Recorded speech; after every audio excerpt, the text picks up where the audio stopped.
Hello everyone. आज हम बात करने जा रहे हैं एक ऐसी हॉलीवुड साइकोलॉजिकल हॉरर फिल्म की जिसे देखने के बाद शायद ही कोई इंसान लंबे समय तक भूल पाए।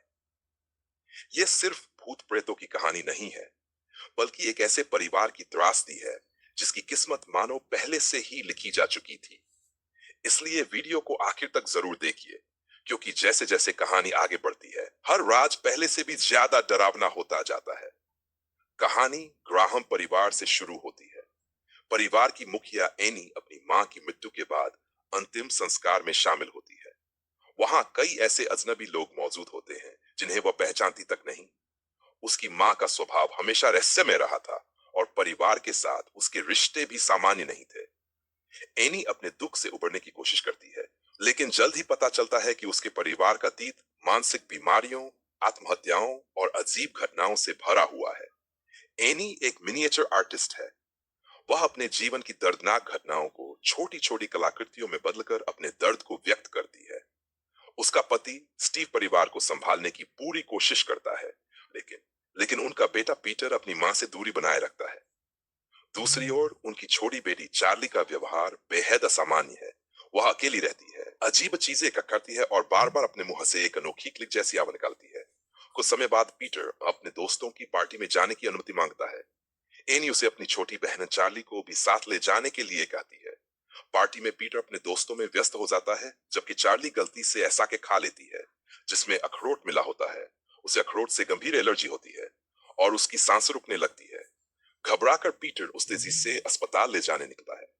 रास्ते में चार्ली ताजी हवा लेने खेली की से सिर बाहर निकालती है। तभी अचानक सड़क पर आई रुकावट से बचने के लिए पीटर कार मोड़ता है और एक भयानक हादसा हो जाता है। पूरा परिवार बिखर जाता है। सबसे ज्यादा टूट जाती है एनी, जो अपनी बेटी की मौत का सदमा सहन नहीं कर पाती। धीरे धीरे घर का माहौल बदलने लगता है। अजीब आवाजें, अनदेखी परछाइयां और ऐसी घटनाएं होने लगती हैं जिनका कोई सामान्य कारण नहीं मिलता। इसी दौरान एनी की मुलाकात जॉन नाम की एक महिला से होती है। जॉन दावा करती है कि उसने एक विशेष अनुष्ठान के माध्यम से अपने मृत परिवार से संपर्क किया था। दुख में डूबी एनी भी उसी रास्ते पर चल पड़ती है। इसके बाद ग्राहम परिवार के घर में होने वाली घटनाएं पहले से कहीं अधिक डरावनी हो जाती है। पीटर को अजीब दृश्य दिखाई देने लगते हैं। एनी को महसूस होता है कि कोई अदृश्य शक्ति पूरे परिवार को नियंत्रित कर रही है और धीरे धीरे की ऐसे रहस्य सामने आते हैं जो उसकी दिवंगत मां से जुड़े होते हैं। जांच पड़ताल के दौरान एनी को पता चलता है कि उसकी मां एक रहस्यमयी गुप्तपंथ से जुड़ी हुई थी। उस पंथ का उद्देश्य शक्तिशाली दानवी सत्ता को मानव शरीर में स्थापित करना था। परिवार की पिछली पीढ़ियों में हुई कई दुखद घटनाएं भी इस योजना का हिस्सा थी। एनी को एहसास होता है कि उनका परिवार लंबे समय से किसी भयावह षड्यंत्र का शिकार रहा है।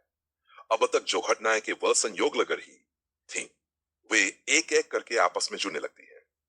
परिवार के सदस्यों के बीच बढ़ता तनाव, मानसिक टूटन और अलौकिक घटनाएं मिलकर ऐसा माहौल बना देती हैं जहां वास्तविकता और भ्रम के बीच का अंतर मिटने लगता है। फिल्म का अंतिम भाग बेहद तनावपूर्ण और डरावना है। घर में लगातार होने वाली घटनाएं भी पूरी तरह मानसिक रूप से तोड़ देती हैं। उसे महसूस होने लगता है कि कोई अदृश्य शक्ति उसका पीछा कर रही है। अंत में सारे रहस्य खुलते हैं। यह स्पष्ट हो जाता है कि ग्राहम परिवार की त्रासदी किसी एक दुर्घटना का परिणाम नहीं थी, बल्कि वर्षों से रची जा रही एक योजना का हिस्सा थी। फिल्म का अंत कई सवाल छोड़ जाता है। क्या इंसान अपनी किस्मत बदल सकता है? क्या परिवार की पुरानी गलतियां आने वाली पीढ़ियों का भविष्य तय कर सकती हैं?